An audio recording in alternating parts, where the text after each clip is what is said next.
गौतम बुद्ध ऐसे है जैसे हिमाच्छादित हिमालय।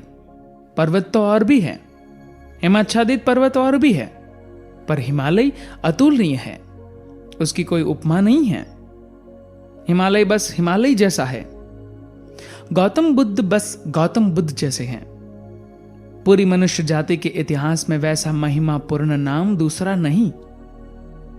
गौतम बुद्ध ने जितने हृदयों की वीणा को बजाया है उतना किसी और ने नहीं। गौतम बुद्ध के माध्यम से जितने लोग जागे और जितने लोग परम भगवत्ता को उपलब्ध हुए उतने किसी और के माध्यम से नहीं।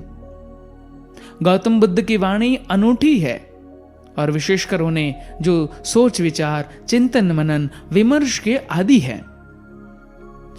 हृदय से भरे हुए लोग सुगमता से परमात्मा की तरफ चले जाते हैं, लेकिन हृदय से भरे हुए लोग कहां हैं? और हृदय से भरने का कोई उपाय भी तो नहीं है। हो तो हो, न हो तो न हो।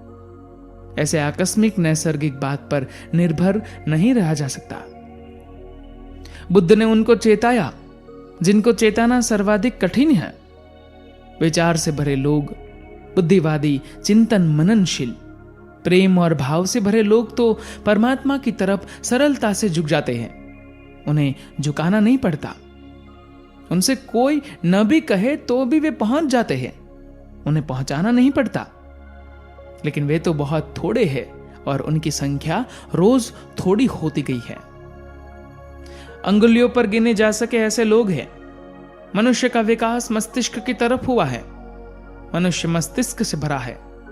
इसलिए जहां जिससे हार जाए, जहां कृष्ण की पकड़ न बैठे, वहां भी बुद्ध नहीं हारते। वहां भी बुद्ध प्राणों के अंतरतम में पहुंच जाते हैं। बुद्ध का धर्म बुद्धि का धर्म कहा गया है। बुद्धि या उसका आदि तो है, अंत नहीं। शुरुआत बुद्धि से है, प्रारंभ बुद्धि से है, क्योंकि मनुष्य वहां खड़ा है। लेकिन अंत उसका बुद्धि में नहीं। अंत तो परम अतिक्रमण है, जहां सब विचार खो जाते हैं, सब बुद्धिमत्ता विसर्जित हो जाती है, जहां केवल साक्षी, मात्र साक्षी शेष रह जाता है। लेकिन बुद्ध का प्रभाव उन लोगों में तत्क्षण अनुभव होता है जो सोच विचार में कुशल है।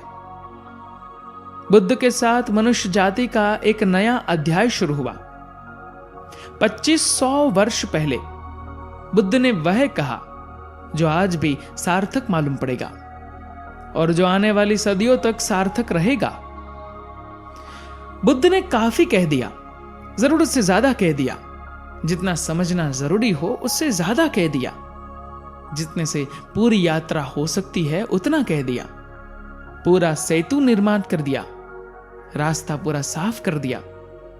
काश सुनने वालों में थोड़ी भी समझ होती तो वही देखते जिस तरफ बुद्ध देख रहे हैं।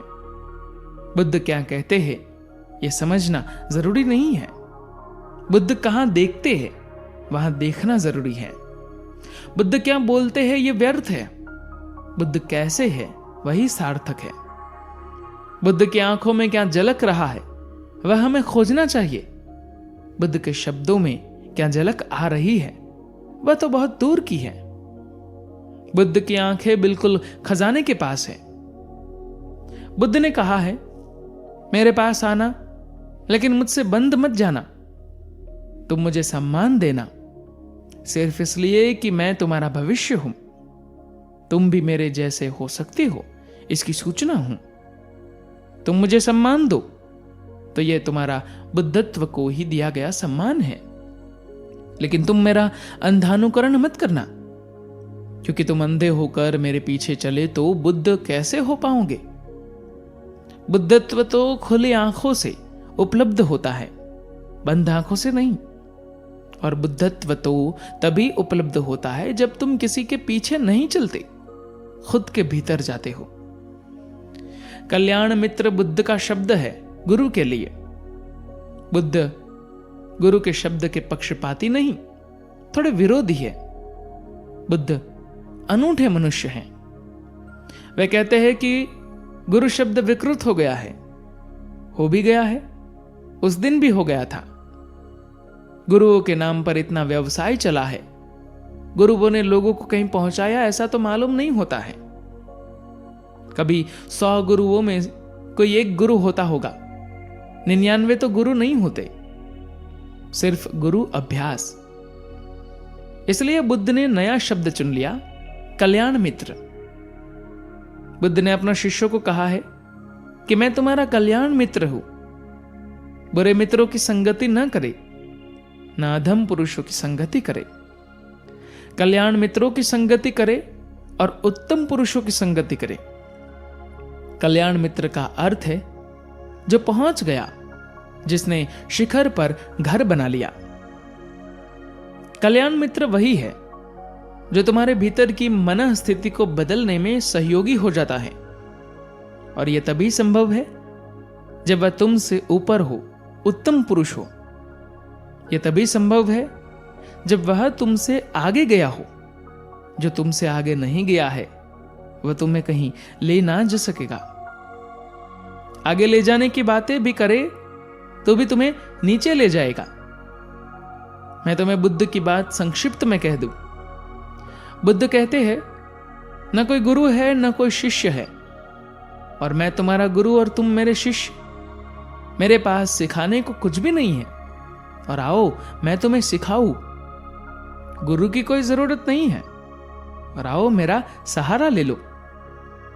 यह सर्वांगीण सत्य है, क्योंकि दोनों बातें इसमें आ गई। इसमें गुरु शिष्य भी आ गए, और गुरुता भी नहीं, और शिष्य का अपूर्व नाता भी आ गया, और नाता मोह भी नहीं बना। वह अतरंग संबंध भी निर्मित हो गया, लेकिन उस अतरंग संबंध में कोई गांठ नहीं पड़ी, कारागृह नहीं बना। बुद्धं शरणं गच्छामि। धन्यवाद।